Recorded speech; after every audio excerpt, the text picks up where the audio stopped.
Coming into our 30th year, I couldn't think of a better whisky to celebrate 30 years of making whisky. Because when we started making whisky, it was, taking advice from some great people in the Scottish industry, and it was all about creating a whisky that showed you what went into making a great Tasmanian whisky in a really nice, balanced way. And I have to say, when I first nosed this whisky, I just got a really rich, soft nose. The fact that this is over 50%, you wouldn't know it.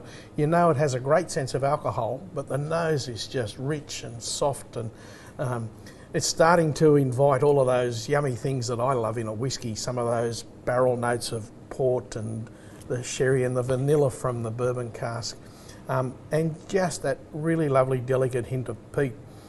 And then when you take a taste of it, it's just, wow, what a great whisky this is. It's everything you want in a whisky, everything that I've always wanted in a whisky. I wanted a whisky to start off on the front of the palate with something that excites you and then build across the palate. And this does this so well. It slips into a really gentle finish, highlighting the peat smoke just where I wanted it, at the back of the palate, sweet, warming, delicious. Honestly, I've tasted a lot of whiskies and I don't think I've tasted any better than this. This is fantastic, and I'm really proud to see this go as a celebration for our 30th anniversary. What do you think? Just like last night when we tasted it, Bill's still banging on about everything, and I tasted it, that's great. Bill waxes lyrical, but it is, it's fabulous. I'm very proud to be associated with it. I just love those, just great.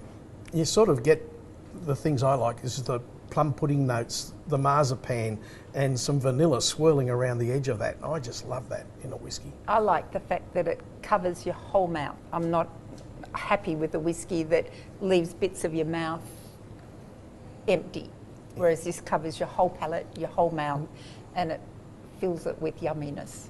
The team out at the distillery that put together the barrels to go into this have done such a beautiful job, because it is a full flavoured whisky, but nothing's overpowering. None of the barrels have overcooked the whisky. They've all done their job in delivering a really delicate whisky.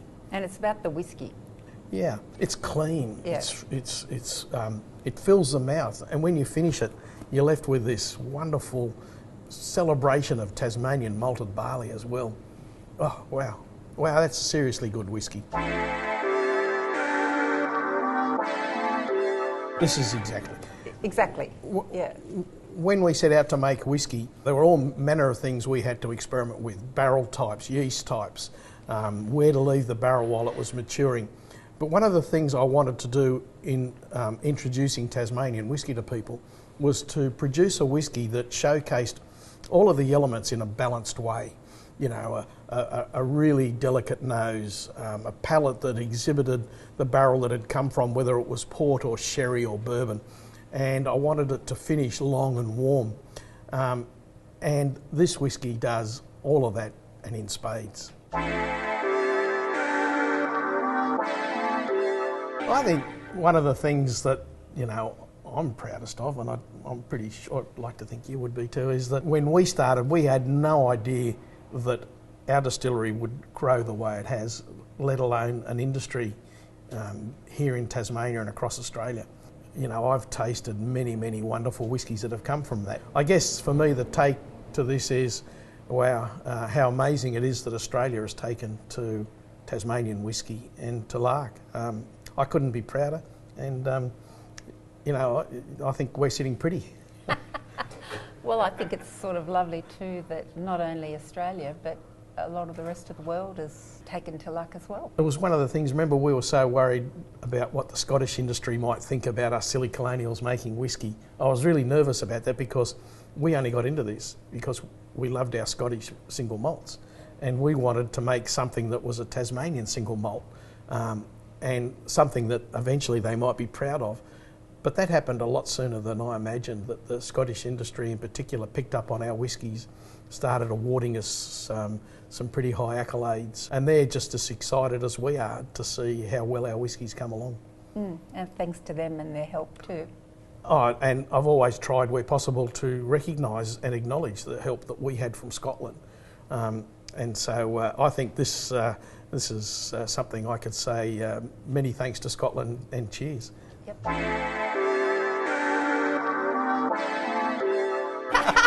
Probably marriage for Bill, not for me.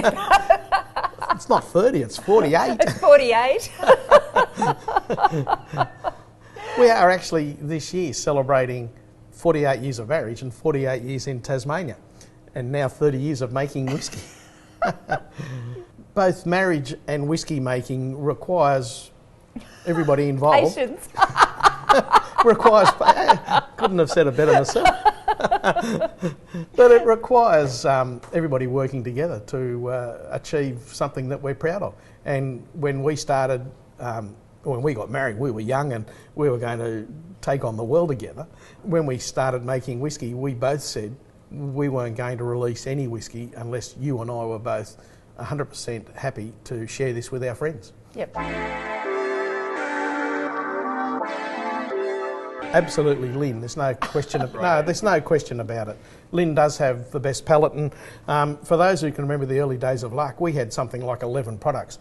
I used to play around with the whisky, but Lyn developed all of our other products, and you have the best nose. There's no doubt about it for understanding what's in a spirit, the ability to craft, whether it's the whisky or a gin.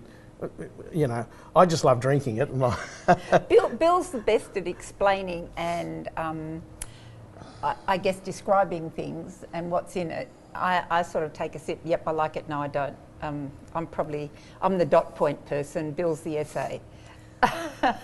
But I think it's acknowledged around the world that women generally do have a better nose and a better palate than men, and you certainly have a terrific palate, and thank goodness, because that's why we're here today. I used to, when we were making a product, I used to develop it and give him 3 samples, and he always chose which one we were going to go with, and that was the way we worked, and it worked well. Yeah, it did. I gave him 3 things that I would be happy to give my friends, and I always looked at it that way. If I wasn't proud to give it to my family and friends, then we weren't going to sell it. I think I've probably got a better nose than palate. I think that's something that you've either got or you haven't, but you can work on it. You know, it is something that you can develop. Well, this is what this smell is, and this is what that is. And I think that's the hardest thing for most people is, you know, the whisky is something you can remember having experienced before. It's getting the experience behind you to be able to go, that's what it reminds me of. That's Uncle David's leather lounge chair, or Auntie Mary's potpourri that was on the sideboard. You know, we all know, everybody grabs a whisky and goes, oh gosh, that's got something in it that reminds, and until somebody says, oh, I think that's a maple leaf or a, you know, then everybody goes, oh yes, of course it is. That's the hardest thing about a palate, is developing that palate memory. Yeah, the palate memory is the thing, and the nose memory. It's and I guess you've got to want to do it. If you're only half-hearted about it, it'll never happen. And I guess one of the things I try not to do when I'm tasting a whisky is try to describe Uncle David's leather lounge chair or all of those things, because I might get that. That's what that reminds me of, but you might be reminded of something else. And when somebody says to me, you know, there's dark cherries and plum and things, that's fine, and to them it probably is. To me it might be something else. So when I do my tasting notes, I tend to look at a whisky on how is the nose, is it clean, is it inviting, is it rich, is it wonderful. When I taste it, I want to know what it's like on the front of the palate, how it rides across, builds across the palate, and then how it finishes. To me, as a whisky maker, that's sort of what I look at in defining a whisky. I have actually. Well, a lot of whiskies has a sort of a leathery note about it, which people talk about. And as a young kid, I remember sitting in my uncle's lounge room, sitting on his leather lounge chair. That smell stays with me. And it's like a note I pick up. I had a pen friend from New Guinea who always used to put a celery leaf in the letter. And when you smell a dried celery leaf, I can pick that up in a lot of whiskies too. And that stayed with me because every time she sent me a letter, it had that dried celery leaf. Oh yeah.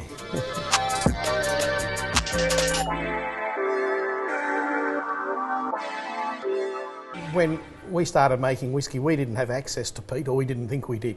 So our first 2 barrels of whisky, the malt wasn't peat smoked. And I'm a member of one of the oldest whisky clubs outside of Scotland, the Gillies Club here in Tasmania.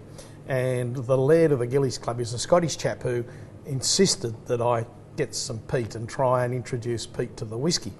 So that was one thing, and finding somebody that would sell us some peat was the next challenge. And luckily we discovered that Tasmania has a beautiful peat bog up in the Central Highlands, and one of the local horticultural suppliers was selling bagged up Tasmanian Highland peat. So we had access to peat now, but the trick was, how were we going to get peat into our whisky, because we were buying malted barley from Cascade Brewery. And Lyn and myself and a few friends were sitting in a pub one night talking about how we're going to get peat smoke in the whisky. Do we bubble it through? All these crazy ideas, and couldn't come up with an answer. And we walked outside and Lyn said, "These bloody smokers, my jumper reeks of cigarette smoke. If only we could do that to the malt." And we both went, maybe we can. And that's when we developed our first little peat smoker, where we got some malted barley, we dampened it slightly, we had it sitting high enough above the peat fire, just that slight warmth in the peat smoke would dry that dampness we gave out, and in drying it, it absorbed the peat phenolics just very delicately. And I don't know about you, but the first thing I noticed was that lovely hint of peat smoke on the back palate, but the sweetness it gave to the whisky. It's great. Tasmanian peat is almost 100% like Scottish Highland peat, and it delivers, in my mind, a sweetness to the whisky that is, identifiable as our whisky.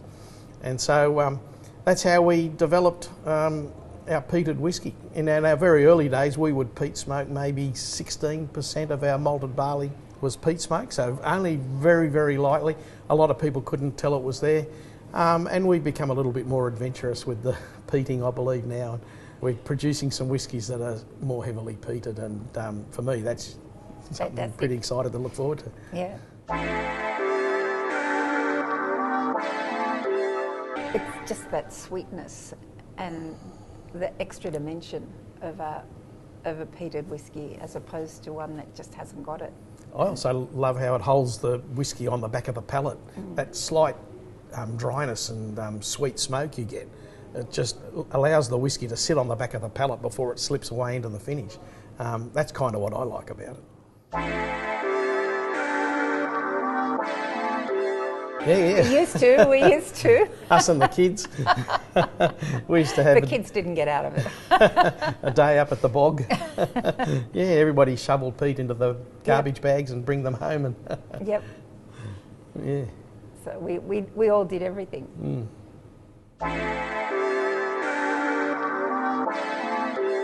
Yeah, look, everything was a challenge at the start, because the biggest challenge was we didn't know what we were doing. Yeah, we didn't know anything. we were just flying by the seat of our pants. And so we knew we had to experiment with barrels, with yeast types, and to be honest and to be fair, back in those early days, the very first barrels we got came from Cooperage in South Australia, but it was brand new oak, and I'd read enough to know that we didn't want brand new oak. So we went around and bought a heap of sherry, and we charged the barrels with sherry and left them for 3 months before we filled them. So then we emptied the barrels and sherry and port, and started laying down some barrels that way. And then we discovered, by working with a local cooper, John Murphy, he got started to help the wine industry down here. He was able to source some port barrels from the mainland for us, and we started then laying down our whisky in port barrels, because they were the easiest barrels to get a hold of. But what Lyn and I discovered was we both developed a liking for whisky matured in a port cask. We didn't want the whisky to be pink stained or pink coloured like some of the earlier finishes in Scotland, and they quickly changed too. So we shaved the 1 or 2 mil off the barrel to remove that heavy port staining, knowing that there was enough residual port left in the staves to influence the whisky, and then we recharred it. And that recharring of the residual port, that's what I think gives not only the plum pudding notes, but also that lovely little marzipan twinge to the whisky.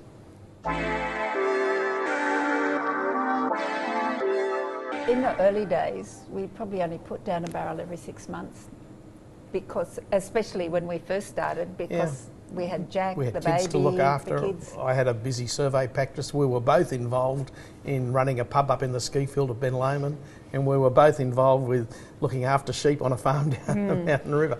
So we were spreading ourselves pretty thinly. But we used to just find time at night time and on weekends to start with, and eventually you would run the distillery during the day. And just run the stills and then run while the it still. was going. Yeah. And I would get up early in the morning and go and pick up the wash from St Ives Brewery and drive the wash out to the distillery, charge the stills, get the stills running. You would drop the kids off at school, come out, look after the still in the cellar door. I'd go and to the survey practice and work there all day, come back, let you go home to pick the kids up from school, and then I would stay and finish off the distillation run. That's kind of how we did it. We shared the job. Yeah, and I mean, the still, it took how many runs to do a 100-litre barrel? 3 wash runs and 1 spirit run. So 4 days. 4 days to make 100 litres. So it was a slow process. It's your beautiful still though. She's great. That produced that LD 100 that won the first World Whisky Award back in 2009, I think it was. When Lyn and I talked about seeing if we could make whisky, that was one thing, but we didn't have a still. And then one night your mother was reading out an auction notice, and she was reading bentwood chairs, mahogany table, copper pot whisky still. And I said to Margaret, come on, we're going to that auction and we're going to buy this still. And we did. We picked up that beautiful little copper pot still. And we started playing with that and discovered that actually with Tasmanian barley and water and everything else, the whisky wasn't too bad. And so we knew that we needed a bigger still, and we just scaled that up to 20 litre size. And we thought that'd be fantastic. And then that lasted about a month, and we decided to get that scaled up to 80 litres. That lasted about 6 months. Minty's just up the road that did the 20 and the 80. And then this one was Aircon Industries in South Hobart. But it was still an exact scale up of that very first still we bought, because we liked the type of whisky we were getting from it. And it was compact. It would fit outside our daughter's door. Yeah. Whereas one with a pot and a line arm thing, we didn't have a prayer. Now look, it's still a compact, great still. And this is the still that made LD 100, the one that we're sort of known for most, I suppose, because it won that first International Whisky Award. I know LD 100's been used by the distillers out there ever since as the sort of the whisky we aspire to. And they've done a great job, I have to say, hand on heart. They've been able to keep producing that style of whisky. So this still used to work pretty hard. It was 4 days to produce, as Lyn said, a 100 litre barrel. As our whisky started to become in demand and we needed to make more, we knew we had to get a bigger still. And this was always going to be our spirit still, but we needed a big wash still. And Aircon Industries weren't capable of doing that for us. So we then heard about a chap called Peter Bailey. And I went and spoke to Peter, who's a clever, clever man. And not only is he a heating expert, he's a cooling expert, he's an electrician, he's a plumber, he's a sheet metal worker, boiler maker. He had everything I needed in somebody to make a bigger still. So Peter and I sat down and I said, well, look, Peter, I want to be able to warm up the wash in a certain amount of time. I want it to be able to produce vapour at a certain temperature. I want to be able to condense that and obtain the low wines in a certain period of time. I want it to be strong, I want it to be safe, and I want all of those things. So Peter and myself together did a lot of research about still shapes and sizes, and we looked at stills, and I think we chose a still pretty much like the Macallan wash still. And we scaled that to become what is our 1,800 litre wash still out at the shed. And so we kind of knew the style of spirit we were after and what still might give us that spirit. So that's how it happened. And Peter Bailey built that first 1,800 litre still for us. This became our spirit still, and then eventually we had a bigger spirit still made, which is of course out there now. I think Peter Bailey's made over 100 similar stills for not only in Australia but overseas as well. And they do produce, pretty obviously, a really good spirit. His total business revolves around making stills for people and trying to keep up with the demand for stills. And to me, that's another great part of our story. We always wanted to make a Tasmanian single malt whisky. And we wanted to use Tasmanian barley and Tasmanian water. But it was so wonderful that we were able to use Tasmanian stills as well. Just completed the story about making Tasmanian whisky. That's always been very important to us. I had no idea that our business would grow or the industry would be like it is today. No. But here we are celebrating 30 years. Cheers. And employing so many people. That's, yeah. that's actually that's a really lovely the proudest thing that I have is that we employ so many people that have a future in an industry that can go anywhere in the world. Yep. And it's fabulous. Yeah, so there's a legacy, yeah. I hope, that carries on and expands. Yeah. I mean, we'd never imagined in our wildest dreams that the industry would be like it was now. No. And I mean, that's really all to do with Bill, because I was the one that kept the home fires burning and Bill was the one that got the industry going and forged the collegial bond. Well, I think we were lucky enough to be helped in the early days by people like John Grant from Glenfarclas. You know, within 2 weeks of getting our licence, he phoned up and offered to help us make good whisky, and we sat on the phone for a long time talking about how we would go about that. And so when people started coming to us to ask about starting a distillery, those words of John Grant were ringing in my ears, how wonderful it was that he was prepared to help us. We felt an overwhelming obligation to help other people in the industry. Also, his reasoning for that was that if we're going to make whisky, he'd like it to be a good whisky. And if somebody came to our distillery and it was their first experience, if they liked it, they would then go on to exploring the greater industry. And I believe in that as well.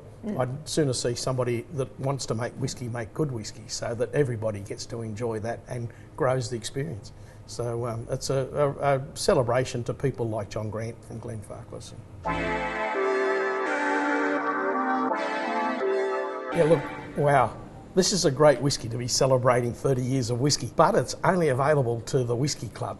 And for those lucky members of the Whisky Club, I'd get in pretty early because I'm sure this is going to go very quickly. So here's cheers to the Whisky Club members, and please enjoy. Cheers. Cheers. That's excellent. Well, thank you very much. 30 years. It's a wonderful thing to see. I didn't think it would ever happen. No, because I would have been happy just to be a bootlegger, but Bill's the most honest person in the universe. And, oh no, we can't do it illegally. No, we had to get a license. We had to get a license.